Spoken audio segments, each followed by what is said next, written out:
Πάμε σε κάτι νέο, σε κάτι διαφορετικό. Το starfan.gr φυσικά ξέρετε ήδη ότι είναι το πιο πρωτότυπο και ξεχωριστό δώρο. Θέλω να μας πεις όμως για αυτή την υπηρεσία που είναι φανταστική για κάποιον που μας βλέπει και δεν το ξέρει.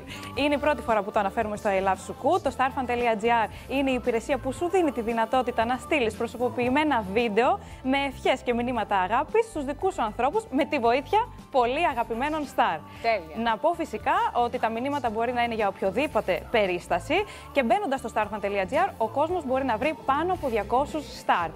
Έχω φέρει σήμερα ένα πολύ ωραίο βίντεο από τον αγαπημένο Σωτήρη Καλυβάτση. Σωτηράκης, εγγύηση. Για να δείτε κι εσείς πώς είναι ένα βίντεο γενεθλίων από έναν αγαπημένο στάρ. Για να δούμε. Ναι, γεια σας, το Φώτη θα ήθελα παρακαλώ. Όχι, πελάτης είμαι, θέλω να κλείσω ραντεβού για το αυτοκίνητό μου. Πότε?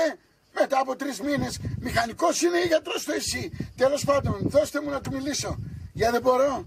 Τι θα πει λείπει, πού είναι? Γενέθλια. Και πόσο γίνεται αν επιτρέπετε? 30. Πάει, γέρασε κι αυτός.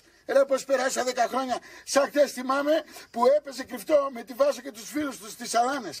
Αλήθεια είναι ακόμα με τη Βάσο?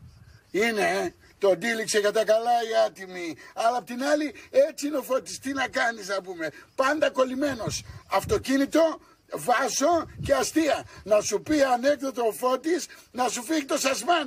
Τέλος πάντων, μπορείτε να του μεταφέρετε κάτι που θέλω να του πω? Ωραία. Φώτη, απ' τη βάση τη γυναικάρα σου έχεις τις καλύτερες ευχές για τα γενέθλιά σου. Πάντα γερός, δυνατός, τυχερός και ευτυχισμένος.